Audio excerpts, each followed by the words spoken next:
목탁 소리 3번이 울린 새벽 4시. 갑자기 나타난 경찰 특공대가 새아빠를 수갑으로 채웠습니다. 여러분 안녕하세요.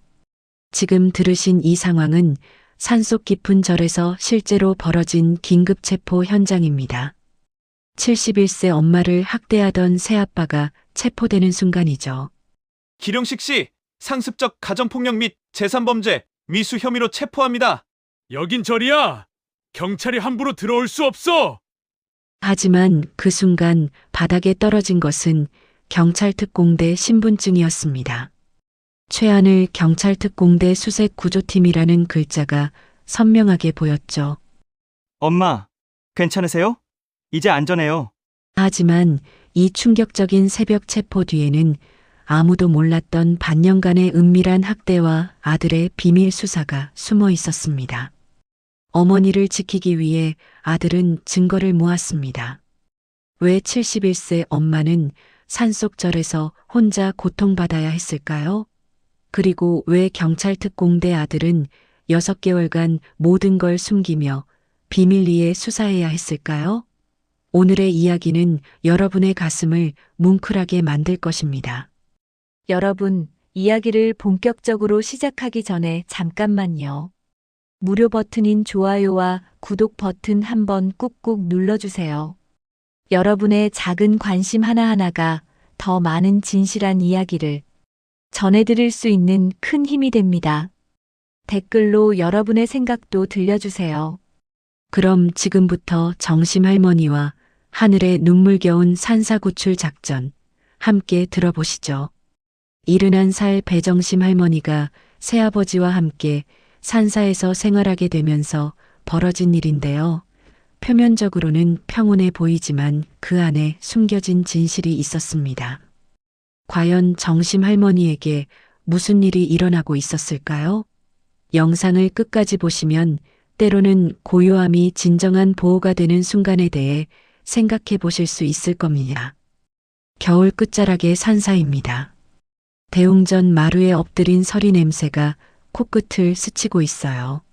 새벽 공기는 맑고 차가웠지만 어딘가 무거운 기운이 감돌고 있었습니다.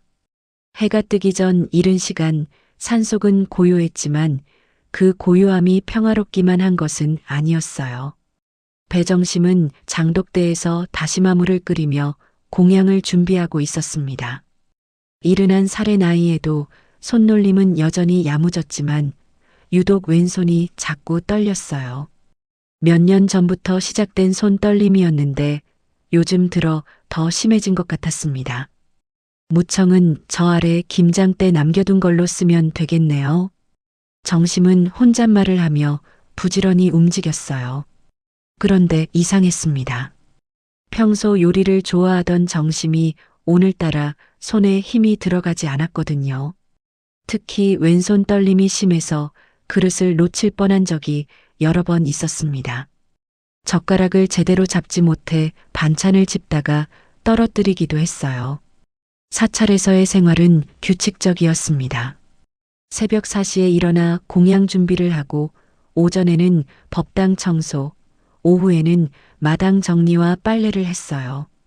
정심은 공양주 봉사를 하며 스님들과 신도들의 식사를 책임지고 있었습니다. 어렵고 힘든 일이었지만 마음의 평안을 얻을 수 있어서 좋았어요. 적어도 처음에는 그랬습니다. 그때 기룡식이 마당을 빙 둘러보며 낮게 웃었습니다.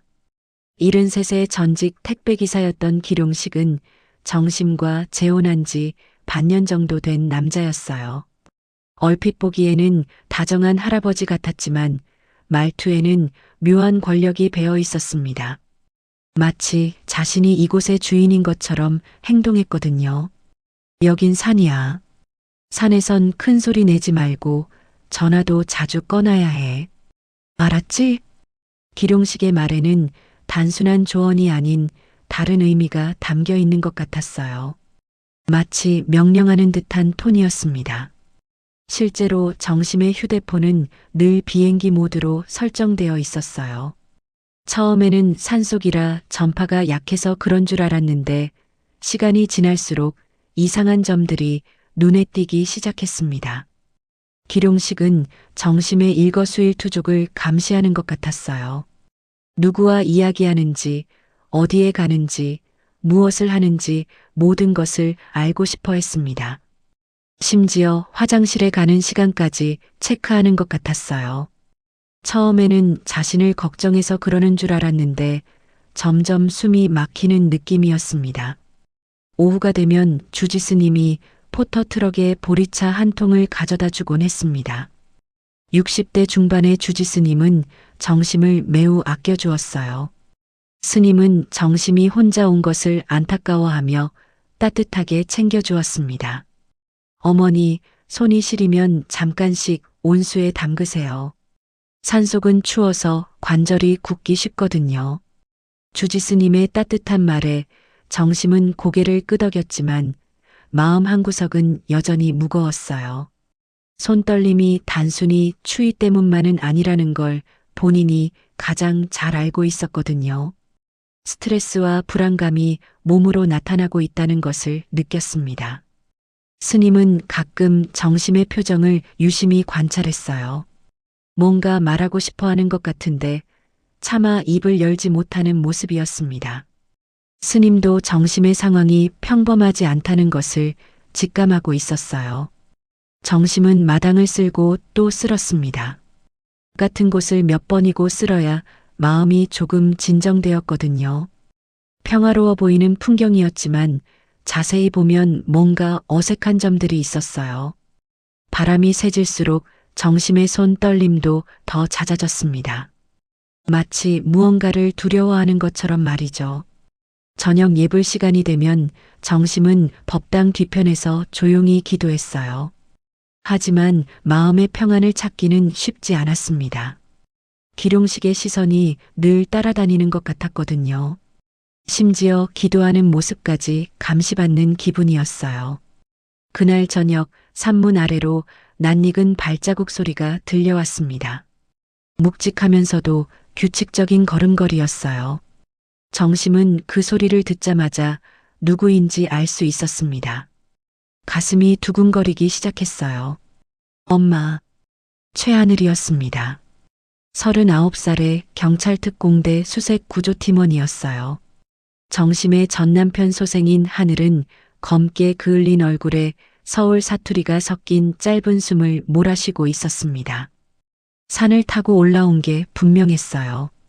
평소 산악 수색 임무를 많이 해서 산길에는 익숙한 하늘이었습니다. 하늘을 본 정심의 표정은 복잡했습니다. 반가움과 동시에 당황스러움이 교차했어요. 사랑하는 아들을 만나는 것은 기뻤지만 지금 상황에서는 부담스러웠거든요. 기룡식이 어떻게 반응할지 걱정이 되었습니다. 그때 기룡식이 나타났습니다. 정심의 반응을 본 기룡식은 낮은 목소리로 말했어요. 여긴 산이야. 조용히 하고 가라. 짧은 말이었지만 그 안에는 분명한 경고의 의미가 담겨 있었습니다. 하늘은 엄마의 표정과 새아버지의 태도를 보며 뭔가 이상하다는 것을 직감했어요. 평소 활발하고 밝았던 엄마가 왜 이렇게 위축되어 있는 걸까요? 그리고 새아버지의 말투는 왜 이렇게 차갑고 권위적인 걸까요? 산속의 고요함 속에서 세 사람의 미묘한 긴장감이 흘렀습니다. 석양이 기와에 스며들던 그때였습니다. 하늘은 엄마와 단둘이 있는 시간을 만들려고 했어요. 정심이 마당에서 빨래를 정리하고 있을 때 소매가 젖혀지면서 팔목에 누렇게 든 멍이 드러났습니다. 하늘의 눈이 가늘게 접혔어요. 경찰관으로서 오랫동안 훈련받은 관찰력이 발동한 거였습니다. 엄마, 언제 다쳤어요? 하늘의 목소리에는 걱정과 의심이 섞여 있었어요. 그 멍자국은 며칠 된 것 같았는데 색깔과 모양을 보니 단순한 실수로 생긴 것 같지 않았거든요. 아궁이에 손 잘못 짚었지. 별일 아니야. 정심은 서둘러 소매를 내리며 웃음으로 덮으려 했습니다. 하지만 하늘의 눈에는 그 웃음이 너무 어색해 보였어요. 평소 솔직했던 엄마가 왜 이렇게 변명하듯 말하는 걸까요? 그리고 아궁이에 손을 잘못 짚었다면 화상을 입어야 하는데 이건 명백히 멍자국이었습니다. 하늘이 좀 더 자세히 물어보려는 순간 기룡식이 슬며시 나타났습니다. 마치 두 사람의 대화를 엿듣고 있었던 것처럼 절묘한 타이밍이었어요. 하늘군 왔구나. 산 공기 좋지? 여긴 도시랑 달라. 소란을 싫어해서 말이지. 기룡식은 둥글게 웃고 있었지만 하늘은 그 미소 뒤에 숨겨진 경고의 메시지를 읽을 수 있었습니다. 마치 적당히 하고 가라는 뜻처럼 들렸거든요. 하늘은 새아버지의 말투와 행동에서 뭔가 석연치 않은 느낌을 받았어요. 하늘의 머릿속에 오래된 기억이 켜졌습니다. 초등학교 때 비 오는 날마다 엄마가 비닐장갑을 끼고 분식집 앞에서 떡볶이를 나눠주던 장면이었어요. 아버지가 일찍 돌아가신 후 정심은 온갖 힘든 일을 다 해가며 하늘을 키웠습니다. 그때 엄마의 손은 항상 거칠었지만 따뜻했어요. 하늘은 그런 엄마의 희생을 누구보다 잘 알고 있었습니다. 엄마는 늘 손으로 버텼는데 하늘은 속으로 생각했어요. 그런 엄마가 지금은 왜 이렇게 위축되어 있는 걸까요? 그리고 그 멍자국은 정말 사고로 생긴 걸까요? 저녁 식사 시간이 되었습니다. 정심이 준비한 소박한 반찬들이 상에 올려졌어요. 하늘은 엄마의 요리 솜씨가 여전함을 느꼈지만 뭔가 다른 점도 발견했습니다. 평소보다 반찬 가짓수가 적었고 엄마가 자주 기룡식의 눈치를 보고 있었거든요. 하늘아, 요즘 일은 어떠니? 정심이 조심스럽게 물어봤어요. 하지만 기룡식이 바로 끼어들었습니다. 젊은 사람이 위험한 일만 하네. 산에서 조용히 살면 안 되나? 기룡식의 말에는 비꼼이 섞여 있었어요. 하늘은 그런 태도가 마음에 들지 않았지만 엄마를 위해 참았습니다. 하지만 속으로는 더욱 의심스러워졌어요. 식사 후 하늘은 주지 스님을 찾아갔습니다. 스님이라면 이곳 상황을 잘 알고 있을 거라고 생각했거든요.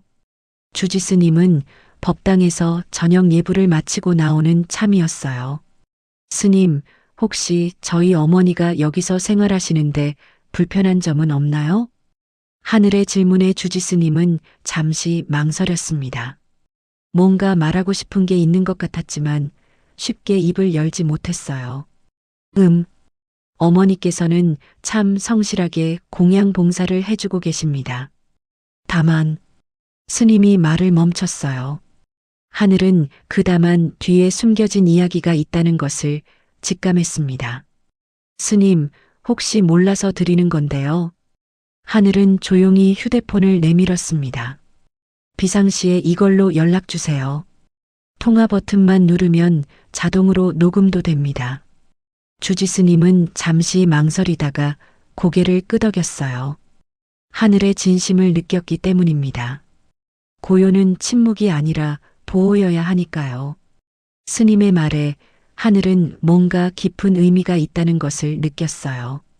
단순히 조용한 것과 누군가를 보호하기 위한 침묵은 다른 거니까요. 그날 밤 하늘은 엄마와 마지막 대화를 나누려고 했습니다. 하지만 기룡식이 계속 곁에 있어서 제대로 이야기할 수 없었어요. 심지어 화장실에 가는 것도 허락을 받아야 하는 분위기였습니다. 엄마, 혹시 힘든 일 있으면 언제든 연락하세요. 제가 바로 올 수 있어요. 하늘이 걱정스럽게 말하자 정심은 고개를 저었어요. 괜찮다. 여기가 좋아. 조용하고 평화로워서. 하지만 정심의 목소리에는 확신이 없었어요. 오히려 누군가에게 들려주기 위한 말처럼 들렸습니다. 기룡식이 바로 옆에서 듣고 있었거든요. 하늘은 집으로 돌아가는 길에 계속 생각했어요. 엄마의 멍자국, 떨리는 손, 위축된 모습, 그리고 기룡식의 지나친 통제. 이 모든 것들이 우연일까요? 경찰관으로서의 직감은 분명히 뭔가 잘못되었다고 말하고 있었습니다. 특히 기룡식의 행동이 가장 의심스러웠어요. 왜 엄마와 단둘이 대화하는 것을 그렇게 방해하려고 할까요? 그리고 왜 엄마의 휴대폰을 항상 꺼두게 하는 걸까요?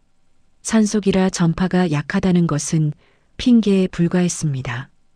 요즘은 산속에도 기지국이 잘 설치되어 있거든요. 하늘은 결심했습니다. 엄마를 자주 찾아뵙기로 한 거예요. 그리고 혹시 모를 상황에 대비해서 증거를 수집하기로 했습니다. 경찰 특공대에서 배운 기술들이 도움이 될 것 같았어요. 하지만 하늘도 조심해야 했습니다. 섣불리 행동했다가 오히려 엄마에게 해가 될 수 있었거든요. 특히 기룡식이 폭력적인 성향이 있다면 더욱 위험할 수 있었어요. 하늘은 신중하면서도 적극적으로 대응하기로 마음먹었습니다. 산을 내려오면서 하늘은 다짐했어요. 어떤 일이 있어도 엄마를 지키겠다고 말이죠. 그리고 만약 누군가 엄마를 괴롭히고 있다면 반드시 법의 심판을 받게 하겠다고 다짐했습니다. 다음 날 이른 새벽 하늘은 다시 산사로 향했습니다. 이번에는 단순한 안부 인사가 아니었어요. 경찰관으로서의 직감이 무언가 잘못되었다고 계속 경고하고 있었거든요. 하늘은 먼저 사찰 주차장에 세워둔 승합차 블랙박스부터 확인해 보기로 했습니다. 블랙박스를 확인하던 하늘은 이상한 점을 발견했어요. 타임스탬프가 어딘가 맞지 않았거든요. 기룡식이 말했던 저녁 예불 시간과 실제 영상 속 출입 시각이 다른 거였습니다. 기룡식은 분명히 저녁 6시에 예불에 참석한다고 했는데 블랙박스에는 그 시간에 다른 곳에서 움직이는 모습이 찍혀 있었어요. 뭔가 숨기고 있는 게 분명해. 하늘은 속으로 생각하며 더 자세히 영상을 분석했습니다. 그런데 영상 속에서 발견한 것은 그것만이 아니었어요. 기룡식이 정심과 대화할 때 손짓이 상당히 거칠었고 정심은 계속 움츠러드는 모습이었거든요. 산문 앞 벤치에는 70대로 보이는 등산객이 앉아 있었습니다. 작은 라디오에서 7080 가요가 새어나오고 있었어요. 하늘이 인사를 드리자 그 등산객이 친근하게 말을 걸어왔습니다. 젊은 양반, 혹시 이거 아시는 분 건가요? 등산객은 손에 들고 있던 작은 기기를 보여줬어요. 액션캠이었습니다. 액션캠 하나 주었는데 배터리가 방전되어 있네요. 절집 계단 쪽에서 떨어진 모양이에요. 하늘은 그 말을 듣고 가슴이 두근거렸어요. 혹시 이 액션캠에 중요한 단서가 들어있을지도 모르거든요. 고맙습니다. 제가 한번 확인해 보겠습니다. 하늘이 고개 숙여 감사 인사를 하자 등산객은 보온병을 건네며 말했습니다. 보리차 한 모금하고 해보세요. 산은 사람을 속이지 않으니까. 등산객의 말에는 묘한 의미가 담겨 있는 것 같았어요. 마치 산에서는 모든 진실이 드러난다는 뜻처럼 들렸거든요.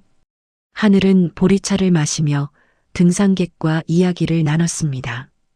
이분은 매일 이 산에 오르는 단골 등산객이었어요. 그래서 이곳 사정을 잘 알고 있었습니다. 요즘 절집에 새로 온 남자분 좀 이상해요. 스님들한테도 함부로 하고 공양주 어머니한테는 더 심하고요. 등산객의 말에 하늘의 귀가 쫑긋했어요. 어떤 면에서 이상하다고 생각하시나요? 글쎄요, 목소리도 크고 거칠고 어머니가 뭘 잘못했다고 그렇게 혼내는지 모르겠어요. 몇 번 보다가 안쓰러워서 말이에요. 등산객의 증언은 하늘의 의심을 더욱 확신으로 바꿔주었습니다. 역시 기룡식이 엄마를 학대하고 있었던 거예요. 저녁이 되어 하늘은 주지스님을 찾아갔습니다. 액션캠의 배터리를 충전한 후 함께 데이터를 확인해 보기로 한 거였어요. 주지스님도 최근 사찰 분위기가 이상하다고 느끼고 있었기 때문에 적극적으로 협조해 주었습니다. 액션캠을 컴퓨터에 연결하자 여러 개의 영상 파일이 나타났어요. 대부분은 등산객이 산을 오르내리는 평범한 영상들이었지만 그 중에 눈에 띄는 파일이 하나 있었습니다. 화면 속에는 돌계단 난간이 보였고 그림자 하나가 기울어져 있었어요. 그리고 낮은 목소리로 욕설이 바람에 섞여 지나갔습니다. 얼굴은 명확히 잡히지 않았지만 손동작과 체구가 기룡식과 매우 유사했어요. 이런 일이 있었군요. 주지스님은 입술을 깨물며 화면을 바라봤습니다. 스님도 평소 기룡식의 행동이 이상하다고 생각하고 있었지만 이런 구체적인 증거를 보게 될 줄은 몰랐거든요. 영상을 더 자세히 분석해 보니 놀라운 사실이 드러났습니다. 기룡식이 정심을 향해 손을 휘두르는 장면이 있었던 거예요. 비록 화질이 좋지 않아서 세부적인 모습은 잘 안 보였지만 분명히 폭력적인 행동이었습니다. 스님, 이 영상을 증거로 사용할 수 있을까요? 하늘이 물어보자 주지스님은 고개를 끄덕였어요. 당연히 사용해야죠. 이런 일을 그냥 넘어갈 수는 없습니다. 하지만 하늘은 더 신중하게 접근해야 한다고 생각했어요. 단편적인 영상만으로는 법정에서 결정적인 증거가 되기 어려울 수 있었거든요. 더 많은 증거가 필요했습니다. 그때 하늘은 중요한 것을 깨달았어요. 액션캠의 녹음 기능도 있다는 거였습니다. 영상뿐만 아니라 음성도 함께 기록되어 있었던 거예요. 음성을 재생해 보니 정말 충격적인 내용이었습니다. 기룡식이 정심에게 하는 말들이 너무나 가혹했어요. 조용히 하라고 했지? 여기서 누가 주인인지 모르겠나? 전화는 왜 켜둬? 누구한테 뭘 말하려고? 아들 오면 이상한 소리 하지 마. 안 그러면 어떻게 될지 알지? 녹음된 음성을 들으며 하늘의 주먹이 저절로 쥐어졌습니다. 엄마가 얼마나 힘들었을지 상상하니 가슴이 아팠어요. 그리고 동시에 분노가 치밀어 올랐습니다. 주지스님도 마찬가지였어요. 자신의 사찰에서 이런 일이 벌어지고 있었다는 사실에 충격을 받았습니다. 제가 너무 무관심했나 봅니다. 어머니가 얼마나 힘들었을까요? 스님의 목소리에는 자책감이 담겨 있었어요. 하지만 하늘은 스님을 위로했습니다. 스님께서 잘못하신 게 아니에요. 이런 일은 숨겨서 일어나는 거니까요. 하늘은 이제 구체적인 계획을 세워야 한다고 생각했어요. 단순히 증거를 수집하는 것만으로는 부족했습니다. 엄마를 안전하게 보호하면서 기룡식을 법의 심판대에 세워야 했거든요. 스님, 제가 계획을 하나 말씀드릴게요. 위험할 수도 있지만 엄마를 구하기 위해서는 필요한 일이에요. 하늘의 말에 주지스님은 진지하게 고개를 끄덕였습니다. 두 사람은 밤늦게까지 구체적인 작전을 논의했어요. 이제 정말로 기룡식과의 마지막 대결이 시작되려고 하고 있었습니다. 며칠이 지나면서 소문이란 것은 산에서도 빠르게 퍼졌습니다. 장터 다방에서 시작된 이야기들이 산바람을 타고 사찰까지 올라온 거였어요. 공양주 어머니, 재혼 남편이 까다롭다더라. 그 남자 성격이 좀 거칠다던데. 어머니가 많이 힘들어 하신다는 얘기가 있어. 이런 말들이 등산객들 사이에서 오가고 있었습니다. 하지만 직접적으로 나서서 도와주는 사람은 없었어요. 다들 남의 집 일에 깊이 관여하기를 꺼렸거든요. 기룡식은 이런 소문들을 의식한 듯 더욱 교묘해졌습니다. 주지스님 앞에서는 여전히 자상한 미소를 지었지만 뒤에서는 정심에 대한 통제를 더욱 강화했어요. 산에서 사는 사람은 산만 보면 돼. 다른 건 신경 쓸 필요 없어. 기룡식은 정심의 동선을 세세하게 관리했습니다. 언제 어디에 가는지, 누구와 이야기하는지 모든 것을 감시했어요. 심지어 화장실에 가는 시간까지 체크했습니다. 가장 심각한 것은 휴대폰 문제였어요. 기룡식은 절에서는 전자기기 금지라는 핑계로 정심의 휴대폰을 아예 빼앗아 버렸습니다. 이제 정심은 외부와 완전히 단절된 상태였어요. 스님도 그렇게 하라고 하셨잖아. 수행에 방해된다고. 기룡식의 거짓말이었지만 정심은 반박할 수 없었습니다. 실제로 일부 사찰에서는 그런 규칙이 있기도 했거든요.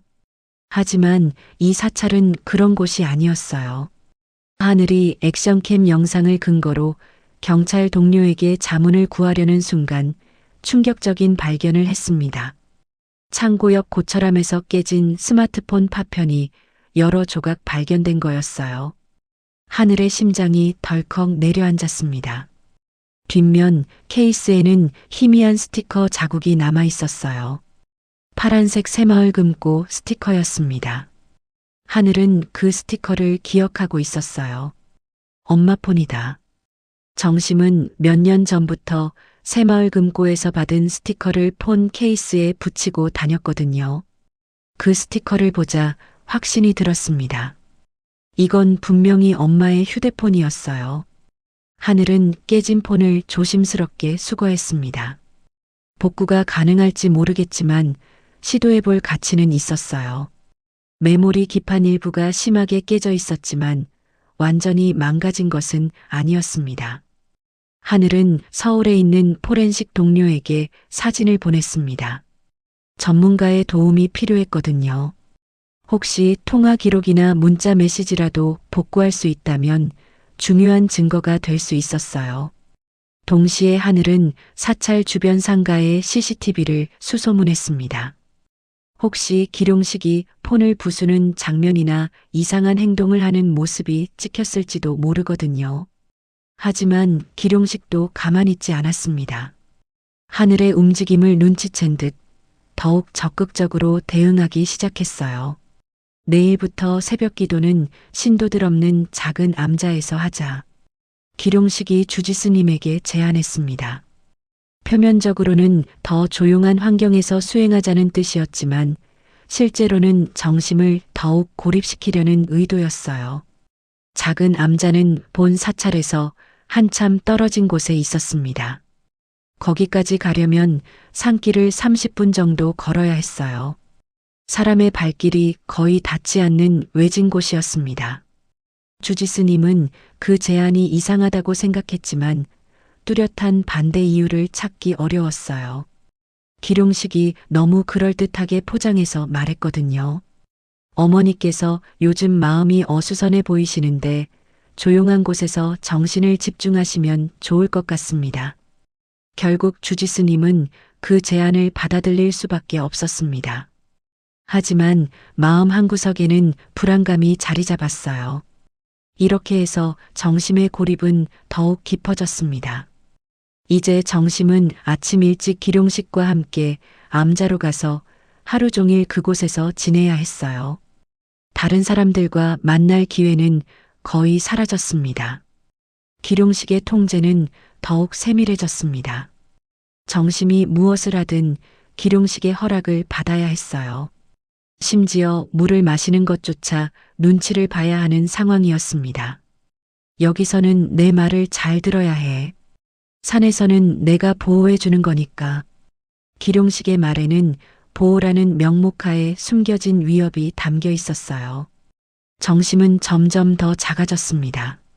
하늘은 이런 상황 변화를 알고 더욱 조급해졌어요. 엄마가 더욱 위험한 상황에 처하고 있다는 것을 직감했거든요. 하지만 섣불리 개입했다가는 오히려 상황을 악화시킬 수 있었습니다. 하늘은 포렌식 동료로부터 연락을 받았습니다. 깨진 휴대폰에서 일부 데이터를 복구하는데 성공했다는 소식이었어요. 완전하지는 않지만 몇 개의 통화 기록과 문자 메시지를 건질 수 있었다고 했습니다. 통화 기록을 보니 112에 여러 번 전화를 걸려고 한 흔적이 있어. 하지만 연결되기 전에 끊어졌어. 동료의 말에 하늘의 가슴이 철렁했습니다. 엄마가 경찰에 신고하려고 했다는 뜻이었거든요. 그런데 왜 끊어졌을까요? 기룡식이 방해했을 가능성이 높았어요. 문자 메시지 중에 미발송된 게 하나 있어. 도와주세요라고 되어 있는데 받는 사람은 너로 되어 있어. 하늘은 눈물이 날 것 같았습니다. 엄마가 자신에게 도움을 요청하려고 했지만 보내지 못했던 거였어요. 기룡식이 폰을 빼앗아서 그런 거였습니다. 이제 하늘은 더 이상 기다릴 수 없다고 생각했어요. 증거도 어느 정도 모였고 엄마가 실제로 위험한 상황에 있다는 것도 확인되었습니다. 이제는 행동할 때였어요. 하지만 여전히 조심스러웠습니다. 기룡식이 폭력적인 성향이 있다는 것이 확인된 이상 잘못 접근했다가는 엄마가 더 큰 피해를 당할 수 있었거든요. 하늘은 신중하면서도 결단력 있는 계획을 세워야 했습니다. 그리고 그 계획에는 주지스님의 도움이 반드시 필요했어요. 밤비가 사너리를 씻고 지나가던 그날 밤, 하늘은 엄마에게서 예상치 못한 문자 한 통을 받았습니다. 짧은 4글자였어요. 오지 마라. 하늘의 가슴이 철렁 내려앉았습니다. 엄마가 왜 이런 문자를 보냈을까요? 그것도 평소에 사용하지 않던 말투로 말이에요. 하늘은 즉시 전화를 걸어봤지만 연결되지 않았어요. 문자가 뜨는 순간 곧바로 통신이 끊어진 것 같았습니다. 하늘은 급히 산사로 향했습니다. 비가 내리는 밤길이라 위험했지만 엄마가 걱정되어 가만히 있을 수 없었어요. 하지만 산문에 도착했을 때 예상치 못한 상황과 마주했습니다. 주지스님이 난처한 표정으로 하늘을 맞았어요.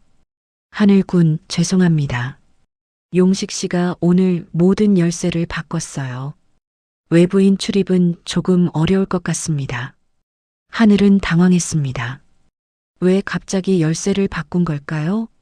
그리고 외부인이라니 자신은 정심의 아들인데도 외부인 취급을 받는 거였어요. 스님, 제가 엄마를 만나야 할 급한 일이 있는데요. 용식 씨가 어머니께서 몸이 좀 안 좋으시다며 며칠간 외부 접촉을 금지하셨어요. 안정을 취하셔야 한다고. 주지스님의 말에 하늘은 더욱 의심스러워졌어요. 며칠 전까지만 해도 엄마는 몸이 멀쩡했는데 갑자기 아프다는 게 이상했습니다.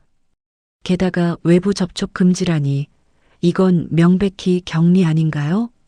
하늘은 무전기를 꺼내 팀의 지원을 요청하려 했습니다. 하지만 여기서 문제가 생겼어요. 사찰은 종교시설이라 함부로 진입할 수 없었거든요. 영장 없이는 수사기관도 함부로 들어갈 수 없는 곳이었습니다. 팀의 지원 요청합니다. 하지만 경내는 종교시설이라 신중하게 접근해야 합니다. 하늘의 무전에서도 답답함이 묻어났어요.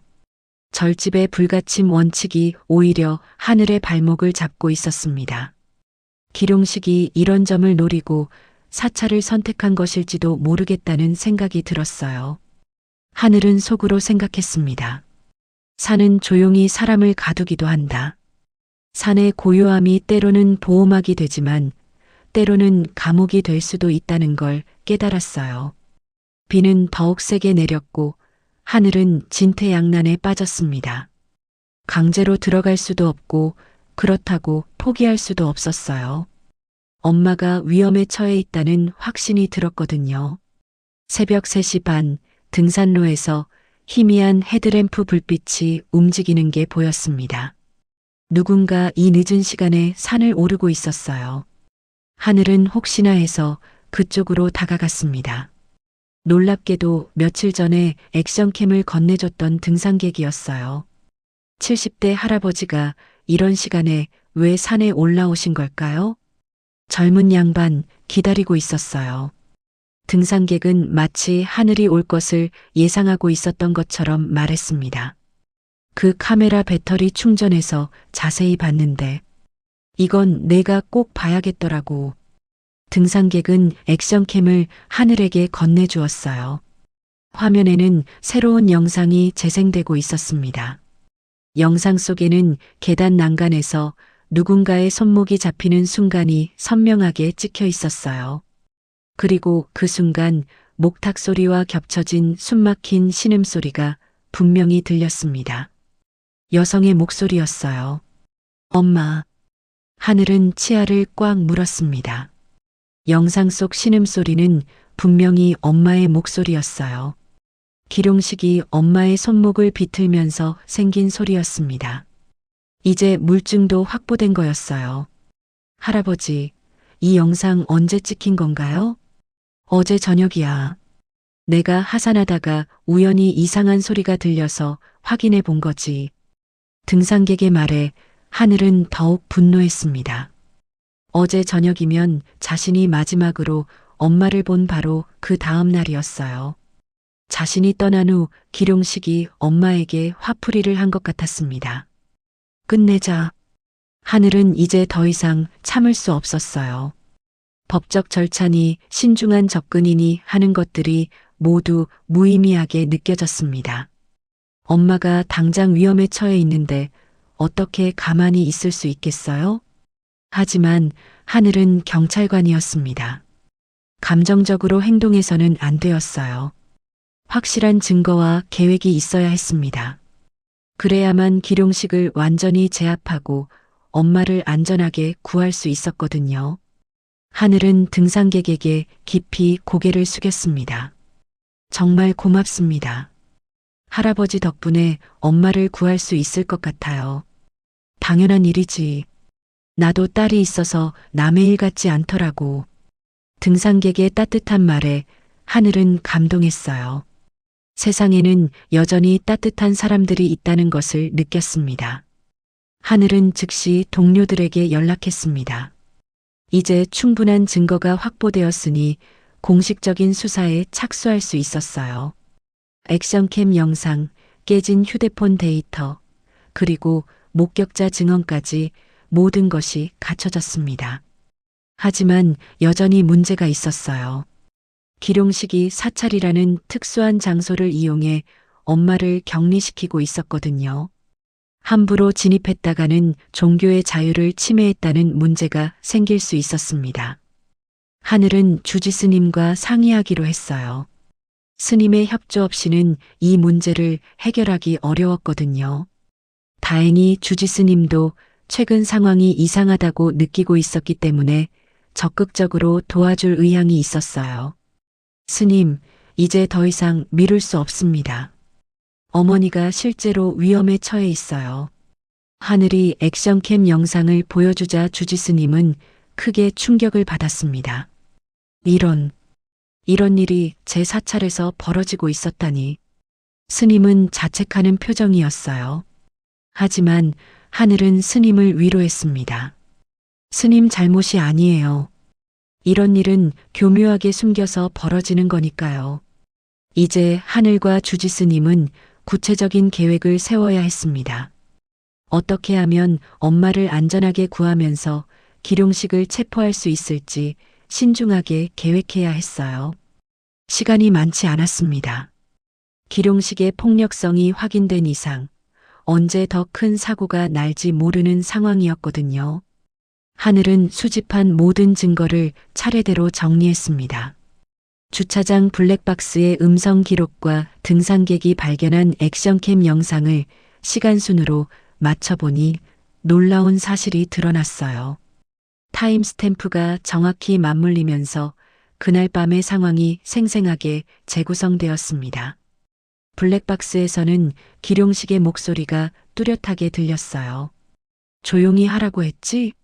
누가 주인인지 모르겠나? 그리고 바로 그 시각 액션캠에는 계단 난간에서 벌어진 폭력 장면이 기록되어 있었습니다. 두 증거가 서로를 뒷받침하고 있었어요. 게다가 고철함에서 건진 정심의 휴대폰에서 놀라운 사실이 밝혀졌습니다. 심카드의 통화 기록 일부가 기적적으로 복구되었거든요. 그 중에서 가장 중요한 발견은 기룡식 새벽 2시 11분 5분 42초라는 기록이었습니다. 통화 상대방을 추적해보니 장터의 대부업자였어요. 복구된 음성 파일에는 통장명의 변경과 연대 보증에 관한 내용이 짧게 남아 있었습니다. 정심이 명의로 된 통장, 내 명의로 바꿔야겠어. 연대 보증 서류도 준비해둬. 나중에 도장 찍게 할 거야. 기룡식의 목적이 드러났어요. 단순한 가정폭력이 아니라 정심의 재산을 노린 계획적인 범죄였던 거였습니다. 하늘은 분노가 치밀어 올랐어요. 하늘은 주지스님에게 모든 상황을 설명하고 도움을 요청했습니다. 스님, 이제 공식적으로 수사에 착수해야 합니다. 하지만 엄마의 안전이 가장 중요해요. 주지스님은 오래 망설인 끝에 결심을 굳혔습니다. 목탁 3번이 신호가 되면 어떨까요? 3번째 타에 맞춰서 들어오세요. 저는 어머니 곁에서 떨어지지 않겠습니다. 스님의 제안에 하늘은 고개를 끄덕였어요. 목탁 소리는 사찰에서 자연스러운 것이라 기룡식이 의심하지 않을 거였습니다. 고요는 침묵으로 지키는 게 아니라 사람을 지키는 소리로 지키는 겁니다. 주지스님의 말에 하늘은 깊이 감동했어요. 진정한 고요함의 의미를 깨달았거든요. 하늘은 팀에 상세한 보고를 올렸습니다. 수집된 증거들이 워낙 명확해서 상부에서도 즉시 수사 승인이 떨어졌어요. 현행범 체포 요건 충족, 증거 보전 완료, 체포는 산문 앞 개방 구간에서 실시합니다. 하늘의 목소리는 낮지만 단단했어요. 이제 모든 준비가 끝났습니다. 하늘은 마음속으로 다짐했어요. 엄마, 이번에는 내가 산이 될게. 어렸을 때 엄마가 자신을 지켜줬듯이 이제는 자신이 엄마를 지킬 차례였습니다. 작전 당일 하늘은 팀원들과 함께 사찰 주변에 배치되었습니다. 하지만 무작정 들어갈 수는 없었어요. 기룡식을 자극해서 정심이 더 큰 피해를 당할 수 있었거든요. 주지스님과의 협의에 따라 자연스러운 상황을 만들어야 했습니다. 스님이 평소처럼 새벽 예불을 진행하고 그 과정에서 목탁 신호를 보내기로 했어요. 하늘은 동료들에게 상황을 브리핑했습니다. 대상자는 폭력적 성향이 확인되었습니다. 피해자 보호가 최우선이고 체포는 안전한 장소에서 실시합니다. 사찰이라는 특수성을 고려해서 종교 행위를 방해하지 않는 선에서 진행하겠습니다. 모든 팀원들이 긴장한 채로 각자의 위치에 섰어요. 무전기로는 계속 상황이 공유되었습니다. 새벽 4시가 가까워 오면서 사찰에서는 평소와 같이 예불 준비가 시작되었어요. 하지만 오늘은 평소와 다른 점이 있었습니다. 기룡식이 정심을 더욱 가까이에서 감시하고 있었거든요. 기룡식은 뭔가 이상함을 느끼고 있는 것 같았어요. 며칠간 하늘의 움직임이 심상치 않았고 주지스님의 태도도 미묘하게 달라졌었거든요. 오늘은 예불 시간을 조금 앞당기자. 기룡식이 갑자기 말했어요. 혹시 무슨 일이 벌어질까봐 미리 대비하는 것 같았습니다. 하지만 주지스님은 침착했어요. 예불 시간은 정해진 것입니다. 함부로 바꿀 수 없어요. 스님의 단호한 말에 기룡식은 더 이상 강요하지 못했어요. 사찰에서는 스님의 권위가 절대적이었거든요. 드디어 예불 시간이 되었습니다. 법당에는 몇 명의 신도들과 함께 기룡식, 정심, 주지스님이 앉아 있었어요. 평소와 다름없는 모습이었지만 긴장감이 흘렀습니다. 주지스님이 목탁을 들었어요. 하늘은 무전기를 통해 팀원들에게 대기 명령을 내렸습니다. 신호가 나오면 즉시 진입합니다. 피해자 안전 확보가 최우선입니다. 목탁 소리가 한 번 울렸어요. 평소와 같은 차분한 소리였지만 하늘에게는 출발 신호로 들렸습니다. 2번째 목탁 소리가 울렸어요. 하늘과 팀원들이 천천히 사찰 쪽으로 이동하기 시작했습니다. 기룡식은 아직 아무것도 눈치채지 못하고 있었어요. 하지만 정심은 뭔가 달라진 분위기를 감지했습니다. 주지스님의 표정이 평소와 달랐거든요. 3번째 목탁 소리가 울리려는 순간 기룡식이 갑자기 일어났어요. 뭔가 이상해. 밖이 너무 조용하다. 기룡식의 직감이 발동한 거였어요. 평소 새벽 시간에도 들리던 자연의 소리들이 오늘은 유난히 적었습니다. 하지만 이미 늦었어요. 주지스님이 세 번째 목탁을 힘차게 내리쳤고 그 소리가 새벽 공기를 가르며 울려 퍼졌습니다. 하늘과 팀원들이 일제히 움직이기 시작했어요. 계획된 작전이 드디어 시작된 거였습니다. 새벽 4시 안개가 기와를 핥고 있었습니다.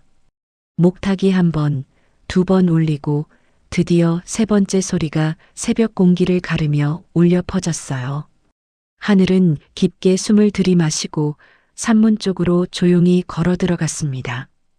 법당 안에서는 예상치 못한 상황이 벌어지고 있었어요. 기룡식이 갑자기 정심의 팔을 거칠게 잡아당기며 일으켰습니다. 가자고 했지. 오늘 안으로 도장 찍어야 한다니까. 기룡식의 목소리에는 다급함이 섞여 있었어요. 뭔가 이상하다는 것을 직감하고 상황을 서두르려고 했던 거였습니다. 정심은 갑작스러운 상황에 당황했지만 기룡식의 힘에 이끌려 일어설 수밖에 없었어요. 그 순간 주지스님이 미세하게 하늘 쪽을 바라봤습니다. 신호였어요. 하늘이 법당 입구에 나타났을 때 기룡식은 아직 하늘의 존재를 눈치채지 못하고 있었습니다. 기룡식 씨, 하늘이 조용하지만 분명한 목소리로 불렀어요. 기룡식이 깜짝 놀라며 돌아봤습니다. 예상하지 못했던 하늘의 등장에 당황한 기색이 역력했어요. 너, 어떻게 여기에? 어머니 손에서 팔을 떼세요. 하늘의 말에 기룡식은 오히려 정심의 팔을 더 세게 잡았어요. 마치 방패막이로 사용하려는 것처럼 보였습니다. 하늘은 포켓에서 작은 리모컨을 꺼내 버튼을 눌렀습니다. 그러자 법당 한쪽에 설치되어 있던 태블릿에서 영상이 재생되기 시작했어요. 등산객의 액션캠과 주차장 블랙박스 영상이 동시에 나타났습니다. 화면에는 계단 난간에 매달린 정심의 팔과 기룡식의 욕설이 선명하게 담겨 있었어요. 손의 각도, 폭력의 순간까지 모든 것이 생생하게 기록되어 있었습니다. 기룡식의 얼굴에서 혈색이 사라졌어요. 자신이 한 행동들이 모두 기록되어 있다는 사실에 충격을 받았거든요. 이건 조작된 거야. 믿을 수 없어. 기룡식이 허둥지둥 변명하려 했지만 영상은 너무나 명확했어요. 더군다나 음성까지 함께 기록되어 있어서 부정할 수가 없었습니다. 여긴 절이야. 경찰이 함부로 들어올 수 없어. 기룡식이 마지막 수단으로 종교시설의 특수성을 언급했지만 하늘은 차분하게 대답했어요. 법은 산에서도 똑같이 작동합니다. 그리고 주지스님께서 협조해주고 계십니다.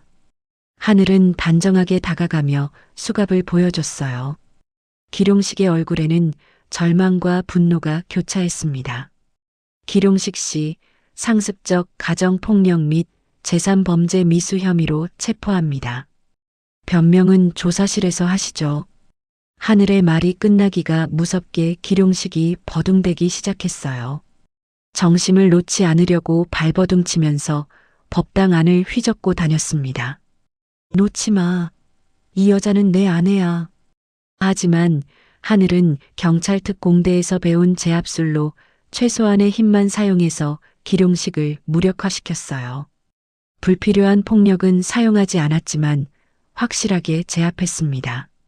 수갑이 채워지는 순간 정심의 눈에서 눈물이 쏟아져 내렸어요. 그동안 억눌렀던 모든 감정이 한 번에 터져 나온 거였습니다. 두려움, 안도감, 그리움 등 복잡한 감정들이 뒤섞여 있었어요. 주지스님은 조용히 정심의 손을 잡아주었습니다. 어머니, 이제 전화는 어머니 손에 있어야 합니다. 스님이 품속에서 휴대폰을 꺼내 정심에게 건넸어요. 그 화면에는 긴급 녹음 저장 완료라는 메시지가 떠 있었습니다. 스님이 하늘에게 받은 휴대폰으로 모든 상황을 녹음하고 있었던 거였어요. 기룡식은 마지막까지 발악했습니다. 내가 뭘 잘못했다고. 부부싸움인데 왜 경찰이 나서. 하지만 하늘은 차분하게 말했어요. 부부싸움이 아니라 폭력입니다. 그리고 재산을 빼앗으려는 계획까지 다 확인되었어요. 하늘은 복구된 통화 기록과 대부업자와의 연결고리까지 모두 설명했습니다. 기룡식의 범죄가 단순한 우발적 폭력이 아니라 계획적인 범죄였다는 것을 명확히 밝혔어요. 경찰차가 산문 앞에 도착했습니다. 동료 경찰관들이 기룡식을 인계받았어요. 기룡식은 끝까지 억울하다고 소리쳤지만 증거가 너무나 명확했습니다. 이건 음모야. 내가 당한 거라고. 하지만 아무도 그의 말을 믿지 않았어요. 오히려 지금까지 얼마나 교묘하게 정심을 속이고 괴롭혔는지가 더욱 분명해졌습니다. 정심은 아들 하늘의 품에 안겨 한참을 울었어요. 그동안 혼자 견뎌왔던 고통과 두려움이 모두 눈물로 쏟아져 나왔습니다. 엄마, 이제 괜찮아요. 제가 지켜드릴게요. 하늘의 말에 정심은 고개를 끄덕였어요. 이제 정말로 안전하다는 것을 느꼈거든요. 주지스님은 법당에서 조용히 합장했습니다. 고요는 침묵이 아니라 보호입니다. 오늘 그 의미를 제대로 실천할 수 있어서 다행입니다. 스님의 말에 하늘도 깊이 감사를 표했어요. 사건이 마무리되면서 사찰에는 다시 평화가 찾아왔어요. 하지만 이번의 평화는 이전과 달랐습니다. 진정한 안정과 보호에 기반한 평화였거든요. 기룡식이 끌려가는 모습을 보며 하늘은 생각했어요. 엄마를 괴롭힌 사람을 직접 체포할 수 있어서 다행이었지만 동시에 안타까운 마음도 들었습니다. 왜 사람들은 서로를 아프게 하는 선택을 하는 걸까요? 하지만 중요한 것은 이제 엄마가 안전하다는 것이었어요. 그리고 앞으로는 이런 일이 다시 일어나지 않도록 하는 것이었습니다. 새벽 하늘이 밝아오면서 긴 밤이 끝났습니다. 정심은 아들과 함께 산문을 내려다보며 깊은 안도의 숨을 쉬었어요. 한 달 후 산사에는 따뜻한 봄 햇살이 번지고 있었습니다.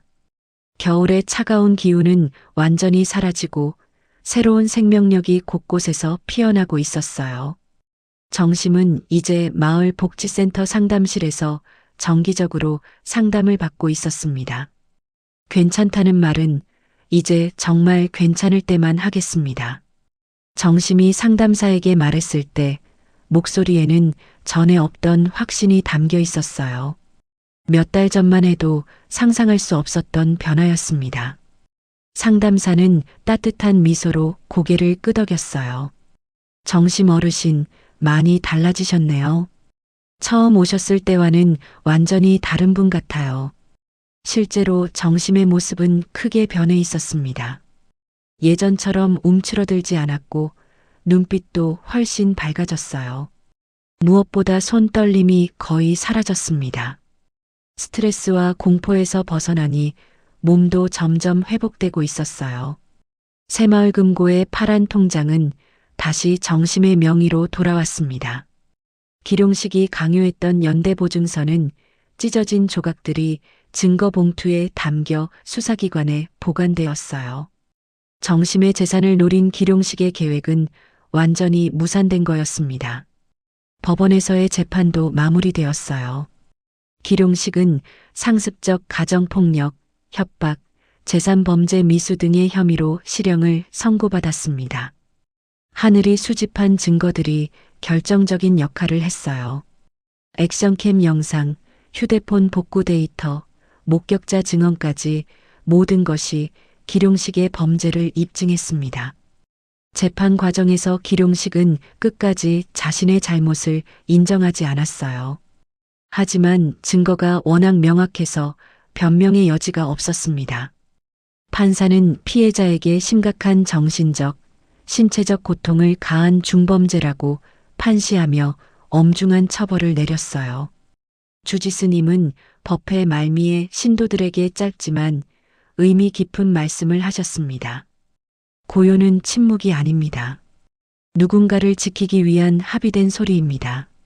스님의 말씀에 법당에 모인 사람들이 깊이 공감했어요.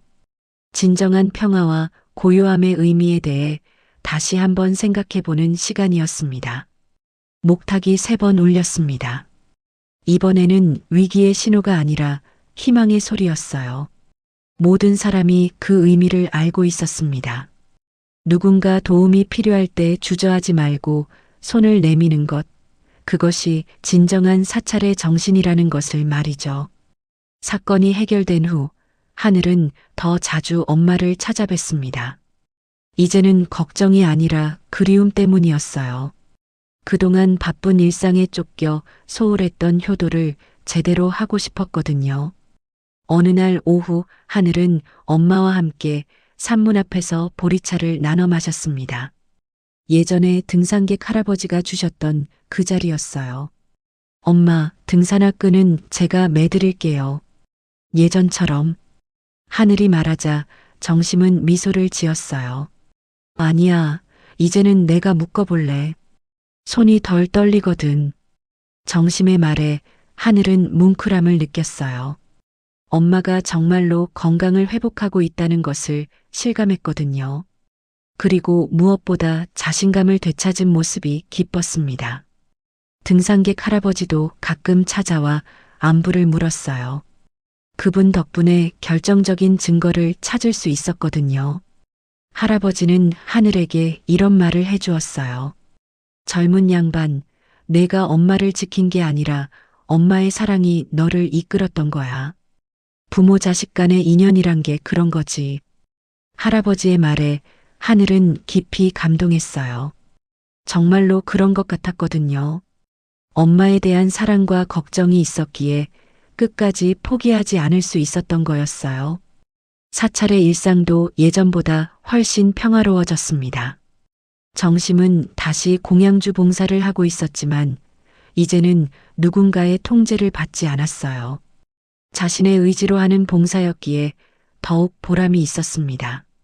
스님들과 신도들도 정심을 따뜻하게 챙겨주었어요.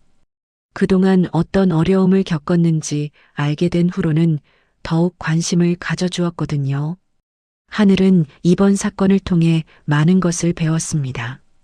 단순히 범죄자를 체포하는 것을 넘어서 피해자를 진정으로 보호한다는 것의 의미를 깨달았어요. 그리고 가족의 소중함도 다시 한번 느꼈습니다. 경찰 특공대 동료들도 하늘의 이번 활동을 높이 평가했어요. 개인적인 일이었지만 전문성을 발휘해 완벽하게 해결했다고 인정받았습니다. 특히 증거 수집과 작전 계획 부분에서 모범 사례로 여겨졌어요. 복지센터에서는 정심의 사례를 바탕으로 노인 학대 예방 프로그램을 강화했습니다. 비슷한 피해를 당하는 어르신들을 조기에 발견하고 도움을 주기 위한 시스템을 구축한 거였어요. 정심도 자신의 경험을 바탕으로 다른 피해자들을 도우려고 했습니다. 상담사의 제안으로 비슷한 상황에 처한 분들과의 만남에 참여하기도 했어요. 자신의 이야기를 통해 다른 사람들에게 용기를 주고 싶었거든요. 혼자 견디지 마세요. 도움을 요청하는 것은 부끄러운 일이 아니에요. 정심의 말은 많은 사람들에게 힘이 되었습니다. 산에서 내려오는 길, 바람이 잎사귀를 스치며 작은 환호를 올렸어요. 마치 모든 것이 잘 해결되었다고 축하하는 것 같았습니다. 하늘은 마음속으로 되뇌었습니다. 나는 증거로 싸웠고 엄마는 목소리로 돌아왔다. 고요는 드디어 보호가 되었다. 이제 정심은 더 이상 두려워하지 않았습니다. 자신의 목소리를 되찾았고 주변에는 자신을 지켜줄 사람들이 있다는 것을 알았거든요. 사찰의 저녁 종소리가 산골짜기에 울려 퍼졌습니다. 평화롭고 고요한 소리였지만 이제 그 고요함의 진정한 의미를 모두가 알고 있었어요. 그것은 침묵이 아니라 사랑하는 사람을 지키는 힘이었습니다. 여러분, 이 이야기를 통해 우리는 진정한 고요함과 보호의 의미를 배울 수 있었습니다.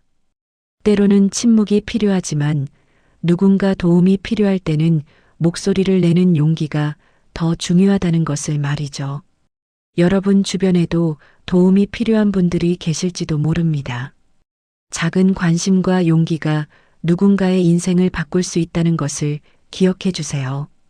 오늘 이야기가 마음에 남으셨다면 무료 버튼인 구독과 좋아요, 그리고 알림 설정까지 부탁드립니다.